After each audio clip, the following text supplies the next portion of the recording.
Bucs, but he still reached out to quarterback Kyle Trask, who was drafted in the second round of this previous draft. Now, Brady said that he wanted to get together and throw the ball with Trask as soon as Trask gets to Tampa. I got to bring in Malcolm Jenkins, 13-year NFL vet, added up. Plus, my brother Sam Acho, you got 26 years of NFL experience about to have this conversation, and I only provided 4. Nonetheless, when I look at it, fellas, I'm trying to figure out what responsibility do veterans have to play, or what responsibility do veterans have to show their rookies? Think about this. Ben Roethlisberger, we all know when a quarterback gets drafted behind him, no love. Aaron Rodgers, when a quarterback, Jordan Love, gets drafted behind him, he went and drank. But Tom Brady, quarterback gets drafted behind him, and he's like, hey, let's throw this weekend. Let's throw as soon as you get in town. I want to help you get better. CEOs of Fortune 500 companies, if a president gets hired, they're not trying to help him take their job. College university presidents, if a vice president gets hired that's younger, maybe better educated, maybe has a higher resume, higher acumen, pedigree, the president of that university isn't trying to help the vice president take his job. But why in the world is there an expectation that if you are a veteran and a rookie comes in after you in the NFL, you have to help that rookie develop? You have to help that rookie replace you. In the NFL, the window is small, regardless of careers like Malcolm Jenkins, 13 years, my brother, 9 years. The average NFL career is only 3 years. So why would I ever help you take my job? It makes no sense to me, but I wanted to bring in this astute panel of NFL veterans to have this conversation. So, Jenkins, what responsibility do vets have to support rookies? Yeah, I don't think veterans have any responsibility, to help rookies.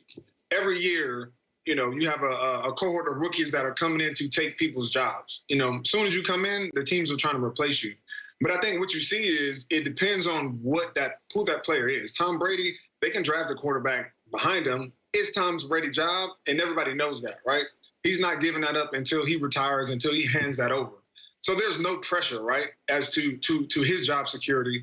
And when veterans have that, they don't have that pressure, they tend to be team focused and be worrying about how do I make the team the best possible to give us the best chance.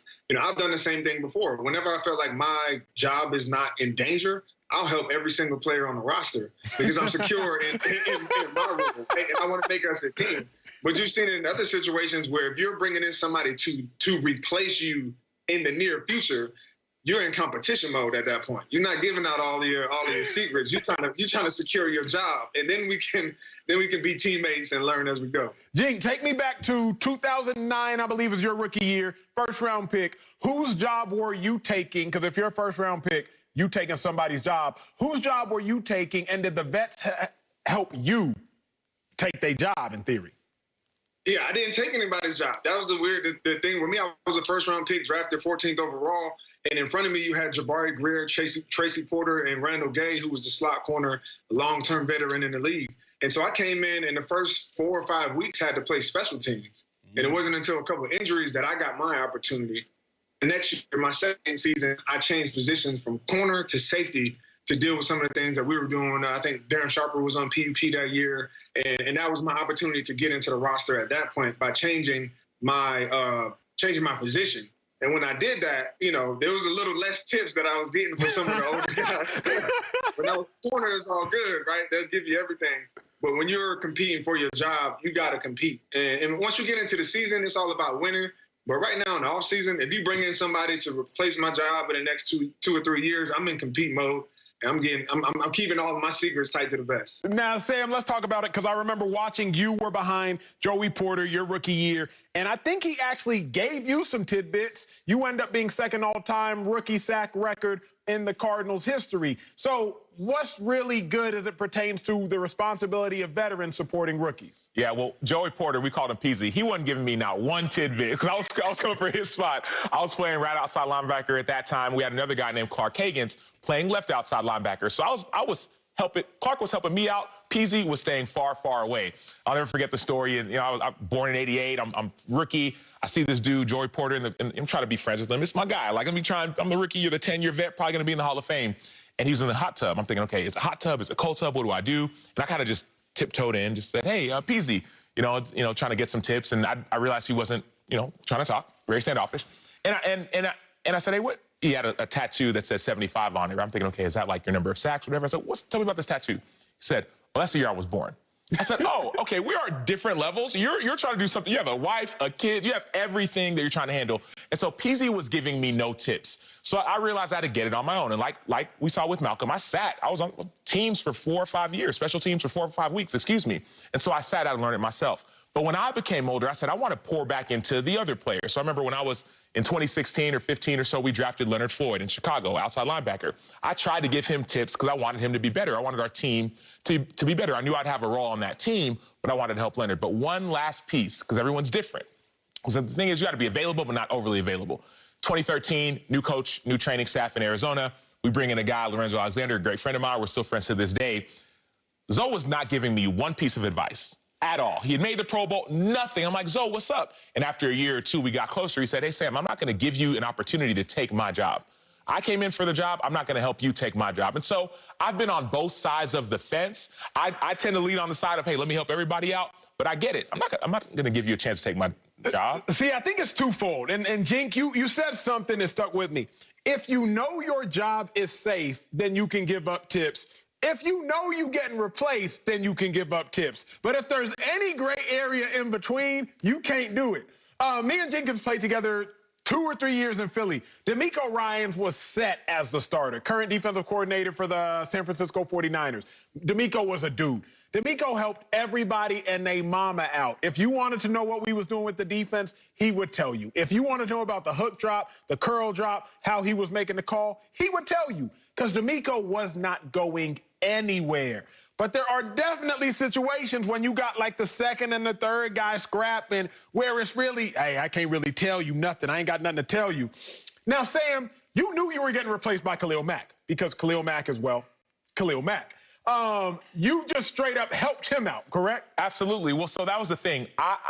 My job had been taken before. So I know that this job is cyclical. You come in and you leave. You come in and you leave. Like we talked earlier, everyone can be replaced. And so when Khalil came in, my job essentially was to help Khalil learn the defense. Mind you, let's not forget, we traded for him after the preseason had already ended. So we were getting ready to play the Green Bay Packers. I was with the Chicago Bears. We were playing them in about 8 days. Khalil had no idea what the defense was. And so not only was I sitting next to him, helping him with the defense, but also he was getting all the reps. There was no more second-team reps, third-team reps.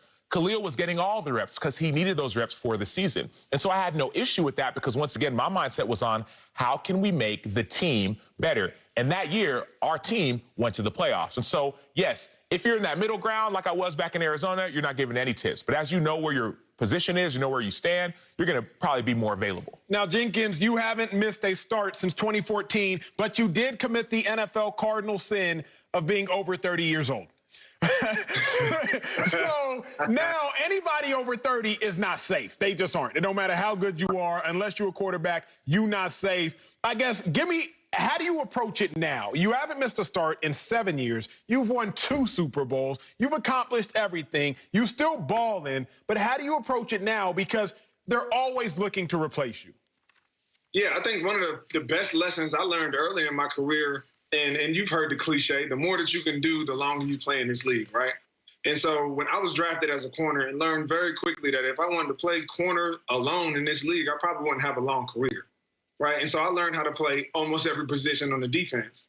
And so even if they bring in, new guys or younger guys to play safety, these players can't do all the things that I'm doing, which gives me a lot more security. And it also helps me teach, guys how to play, knowing that I'm secure because you have to literally have 3 or 4 guys to replace all of the positions that I play on the field.